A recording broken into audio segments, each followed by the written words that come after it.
It is November 20th in western Colorado, and I can't believe that my pepper plants are still hanging on just fine in my unheated greenhouse. But it's time. I need the space. So we got to get the Reapers and the Primatalis out so I can get the tables back in so I can bring the cold weather crops inside.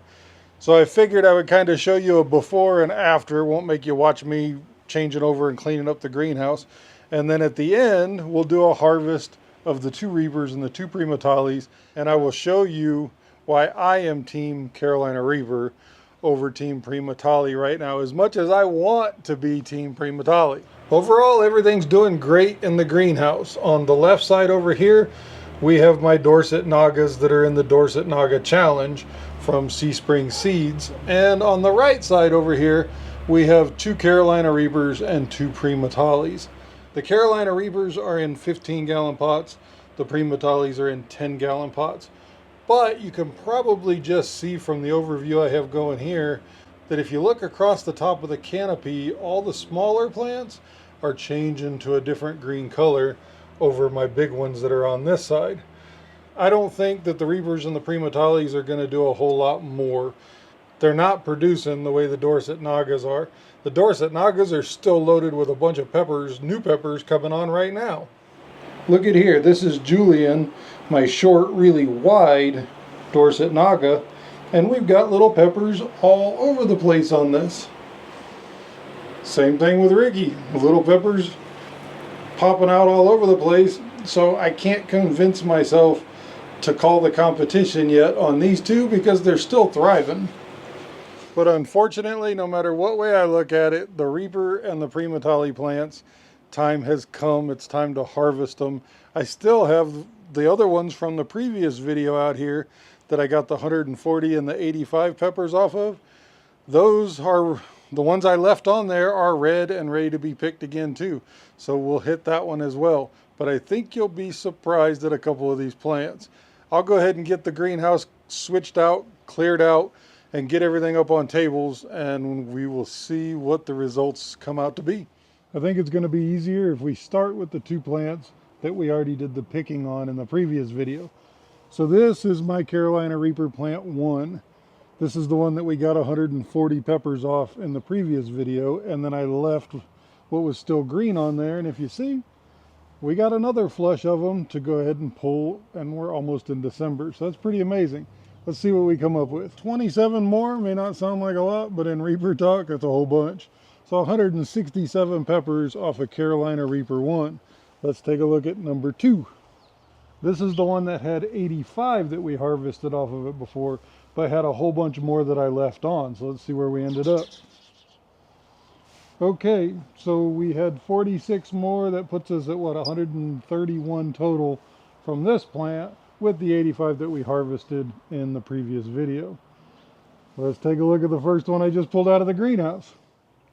Reaper number 3.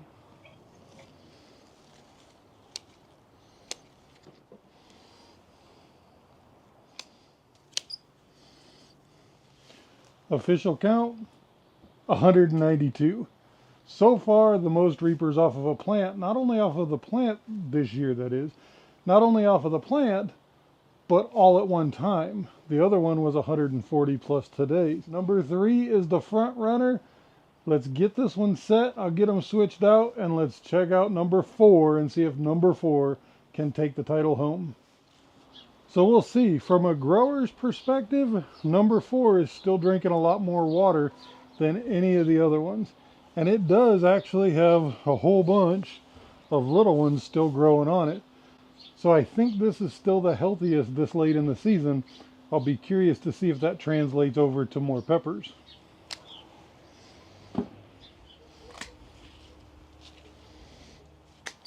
So it looks like 168. So it didn't take the crown this year. Number 3 took the crown. But 168 is still really good. And I will say number 4 had the most little green peppers still on it, because I'm only counting the red. And that concludes the large Carolina Reapers.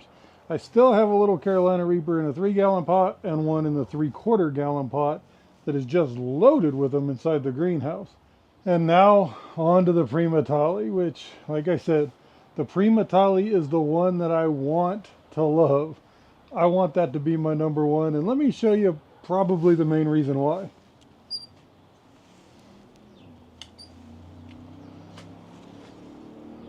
Look at that pepper. The stingers on them, the tails, the way they look is just really cool. And if you follow the guys who eat these crazy peppers, like Johnny Scoville, and there's a whole bunch of other ones, it's just Johnny Scoville's name is one of the biggest. Most of them agree that the Primotalii is the hottest. So I really want to.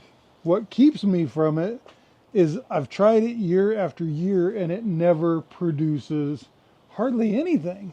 I mean, it gets big, it does its thing.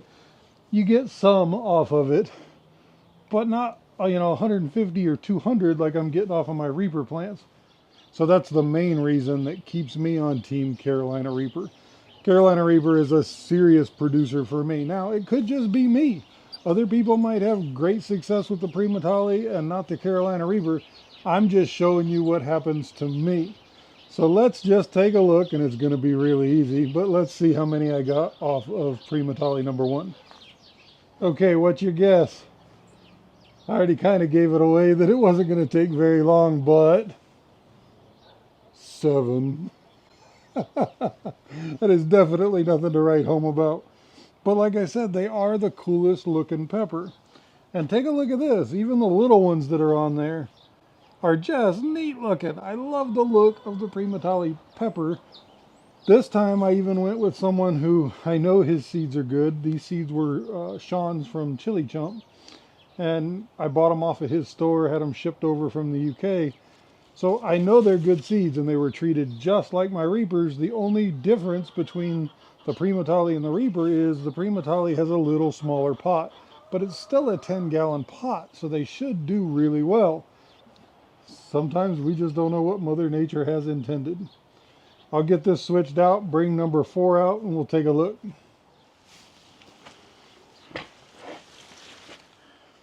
Okay, Primotalii number 2. What do you think it's going to do?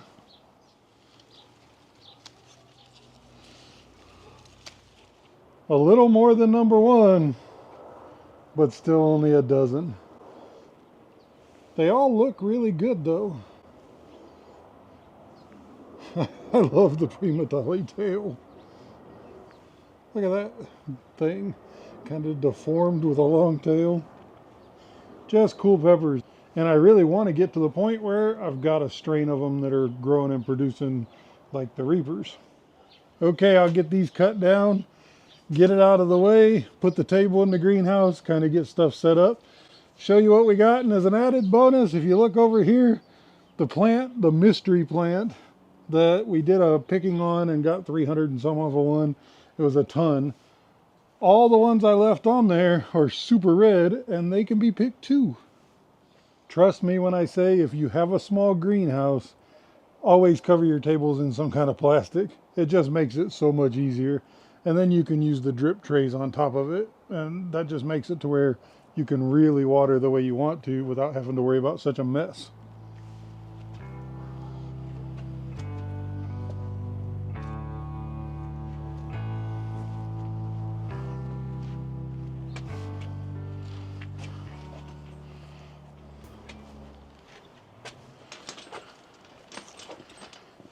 As a bonus for those of you who stick around to the end, look at this.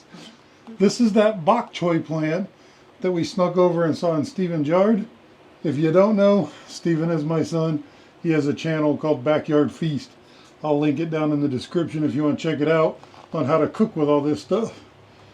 But this is a bok choy that he just kind of forgot about. It's in a 3-gallon pot. And look at that, there's lettuce in there too. And the right side of the greenhouse has been changed over. One thing I didn't show you or focus on, but I'll zoom in now, is take a look back there at my cross. That thing is just looking beautiful and pumping out those Scotch bonnet colored, jalapeno cayenne shaped, whatever you want to call it, peppers like mad. And now it's time for me to let you go, and I'm going to go through and pull all the red peppers off of the mystery pepper so we can make a mystery pepper powder, because this thing is still pretty damn hot. Always remember, you don't have to be a prepper to be prepared, and I will see you on the next one.